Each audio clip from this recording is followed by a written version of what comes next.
Ya. Assalamualaikum warahmatullahi wabarakatuh. Om Swastiastu, Namo Buddhaya, salam kebajikan. Selamat pagi bagi kita semua. Yang terhormat Dewan Juri dan yang terhormat tim oposisi. Perkenalkan, nama saya Albert Kekolin dari SMA Negeri 4 Cibinong. Saya di sini sebagai tim afirmasi atau tim pemerintah yang akan mendukung mosi bahwa di negara dengan tingkat korupsi tinggi, seleksi penerimaan mahasiswa baru hanya didasarkan pada indeks integritas sekolah dan indeks kejujuran siswa. Pertama saya akan menjelaskan indeks integritas sekolah adalah pengukuran kinerja institusi sekolah yang berbasis kejujuran dalam sebuah proses pembelajaran selama proses pembelajaran. Dan kemudian indeks kejujuran siswa adalah pengukuran kejujuran siswa selama mengikuti pembelajaran sekolah. Oleh karena itu, hal ini saling berkaitan. Jika indeks integrasi sekolah baik, maka indeks kejujuran siswa pun maka akan baik juga. Faktor yang mempengaruhi indeks integritas sekolah. Satu, yaitu adalah prestasi atau rekam jejak sebuah sekolah. Kita sudah tahu pasti jika sekolah mempunyai rekam jejak prestasi yang bagus, maka indeks integrasinya akan tinggi ataupun akan naik. Dan kemudian hasil akreditasi sekolah. Dengan adanya hasil akreditasi sekolah, sekolah bisa ditentukan bagaimana baiknya integritasnya tersebut. Dan kemudian laporan penggunaan dana BOS. Hal inilah yang perlu kita perhatikan, karena jikalau laporan penggunaan dana BOS saja dimanipulasi, maka akan berimbas juga kepada siswa-siswanya. Saya mengambil kasus contoh, yaitu kasus korupsi dana BOS yang dilakukan oleh 6 orang tersangka yang tergabung dalam Ikatan Kepala Sekolah K3S di Kota Bogor sebesar 17,1 miliar. Hal ini sangat disayangkan jikalau kita melihat bahwa banyaknya kasus korupsi yang didasarkan karena adanya bantuan dana BOS. Seharusnya dana BOS tersebut diperuntukkan untuk bantuan sekolah. Dan kemudian ada beberapa faktor korupsi yang telah dijabarkan menurut Jack Bolons. Satu, yaitu adanya kesempatan. Kedua, adanya sifat keserakahan. Dan ketiga, yaitu adanya kebutuhan. Semua sifat tersebut akan ada di dalam diri manusia. Hal itu akan muncul ketika adanya sebuah godaan. Hal itu juga bergantung kepada iman kita sendiri. Apakah iman kita kuat untuk menjaga supaya kita tidak melakukan korupsi, atau kita malah mengikutinya. Dan kemudian ada faktor lain dari penyebab korupsi. Yang pertama yaitu adalah tanggung jawab dan rasa moral yang rendah. Hal ini sangat memprihatinkan. Jikalau kita melihat bahwa siswa-siswa sekarang ingin menggapai sebuah nilai yang bagus, maka dia tidak memperhatikan tanggung jawab sebagai siswa apa. Mereka hanya ingin mengambil jalan praktisnya saja. Oleh karena itu, sangat penting sekali adanya indeks integritas sekolah dan indeks kejujuran siswa sebagai syarat untuk penerimaan mahasiswa baru, terutama di negara yang korupsinya tinggi. Dan yang kedua yaitu adalah sanksi yang lemah dan hukum yang tidak konsisten.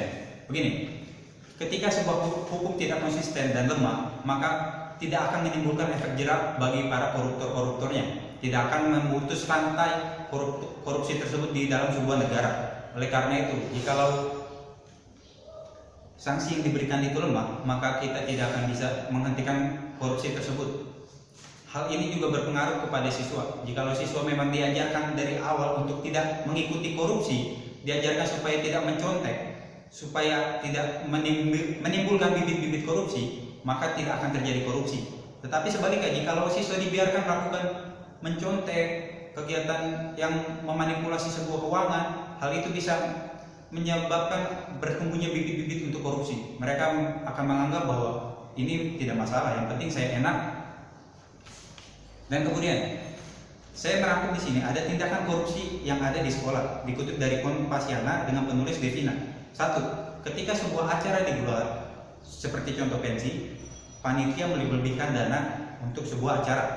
Hal ini sangat disayangkan ketika kita mengetahui bahwa jikalau dana tersebut memang sudah ditetapkan sewajarnya, seharusnya jangan tadi lebih-lebihkan.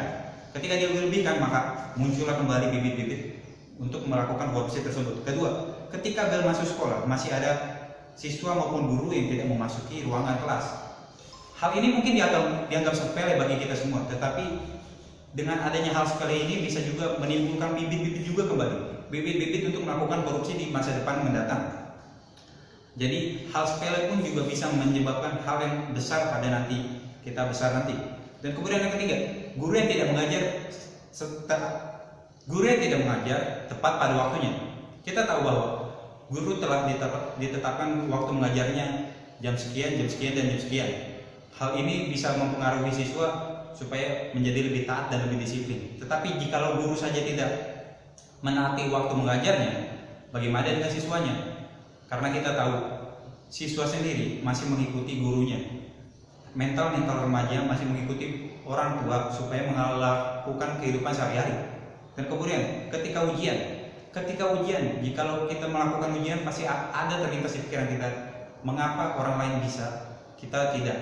Sedangkan orang lain yang kita idam-idamkan itu melakukan kecurangan.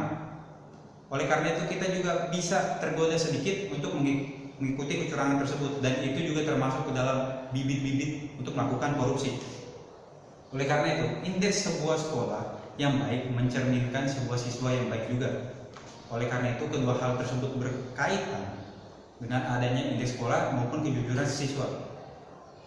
Jikalau pun guru melakukan kecurangan dan tidak mencontohkan hal yang baik, maka siswa pun juga bisa melakukan hal yang tidak baik. Seperti begini, ketika guru telat masuk kelas, siswa telat masuk kelas juga. Hal itu dicontoh dari siapa? Dari gurunya. Oleh karena itu kita perlu berwaspada juga supaya tidak muncul bibit-bibit baru. Kemudian saya memberikan solusi seperti ini. Memang benar kita harus menekankan bahwa integritas sekolah dan indeks kejujuran siswa sangat ditekankan saat masuk universitas. Tetapi ada yang penting lagi, kemudian peningkatan nilai karakter bagi siswa itu sendiri. Dengan adanya peningkatan nilai karakter, maka siswa akan membentuk karakternya menjadi karakter yang baik, yang kuat iman, tidak tergoda untuk melakukan korupsi. Dan kemudian untuk kesimpulan, saya menyatakan bahwa saya sangat setuju bahwa indeks integritas sekolah dan indeks kejujuran siswa sangat dibutuhkan untuk melakukan penerimaan mahasiswa baru. Sekian argumen dari saya. Assalamualaikum warahmatullahi wabarakatuh.